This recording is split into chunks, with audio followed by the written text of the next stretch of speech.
Les spéciales de l'info sur Sensation. Nous sommes allés au salon de l'agriculture à la rencontre de Barbara Le Limousin. Vous êtes agricultrice dans le Calvados, bonjour.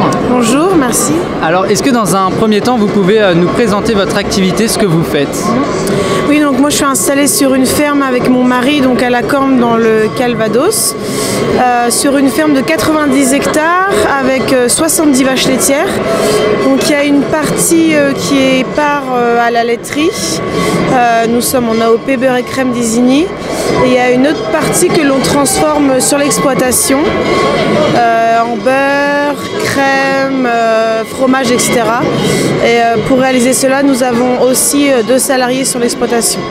Et donc où est-ce qu'on peut les retrouver, ces produits? Est-ce que vous les commercialisez dans les grandes surfaces ou vous les vendez uniquement à des particuliers?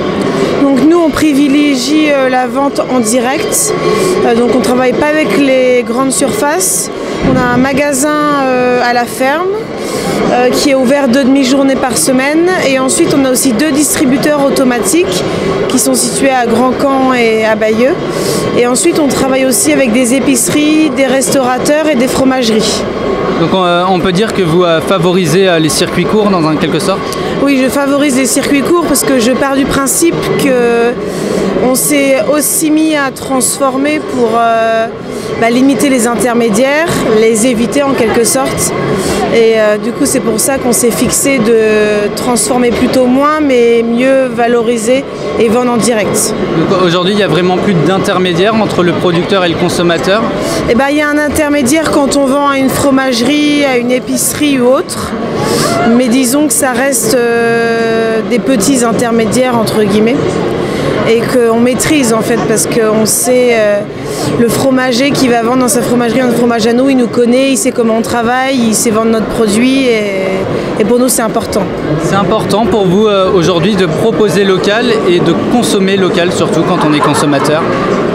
Pour moi c'est essentiel, après il faut tout, je pense qu'on ne pourra jamais se passer des grandes surfaces, mais si on peut développer le local et la vente directe, pour moi c'est hyper important, mais je pense qu'il y a énormément encore de chemin à faire. On parle beaucoup que les gens vont plus vers le producteur, mais on se rend compte que c'est pas toujours le cas.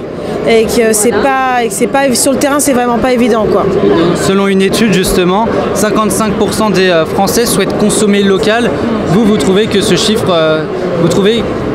il est bien représenté, que les Français veulent consommer local ou pas du tout?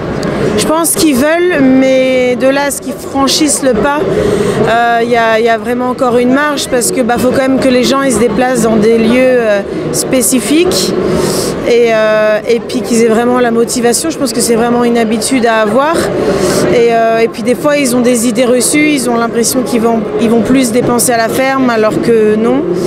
Et après voilà, je pense qu'il faut vraiment encore travailler là-dessus. Et par contre le touriste, lui je trouve qu'en revanche quand il est dans un nouveau lieu, il fait le pas de vraiment manger local et ça, faut éduquer les gens, entre guillemets. Il y a d'abord eu une période de crise avec le Covid, désormais il y a l'inflation. Est-ce que c'est dur d'être un agriculteur aujourd'hui?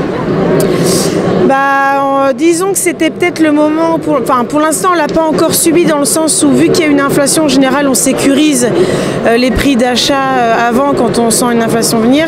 Après disons que là c'est sûr on a des charges qui augmentent. Pour l'instant on a aussi nos prix de vente qui ont augmenté, notamment le prix de la laiterie, donc pour l'instant entre guillemets on gère la situation. Après il ne faut absolument pas que nos prix de vente baissent parce que là les charges ne vont pas du tout baisser tout de suite et là ça pourrait faire entre guillemets une crise du lait, de viande et autres et là on pourrait vraiment souffrir quoi.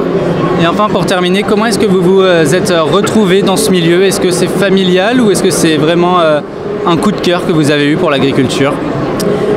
Moi, mes parents étaient déjà agriculteurs, donc je ne sais pas si d'extérieur je me serais installée autrement. Après, vu que j'avais la chance d'avoir des parents passionnés par le métier, du coup pour moi ça paraissait une évidence parce que voilà, ils m'ont transmis la passion. Et voilà, on aime le travail bien fait et aujourd'hui on le fait seulement si on sait qu'on a un bien-être au niveau des animaux et des hommes qui travaillent sur l'exploitation, sinon c'est pas la peine. Merci beaucoup Barbara Le Limousin d'avoir été avec nous sur Sensation.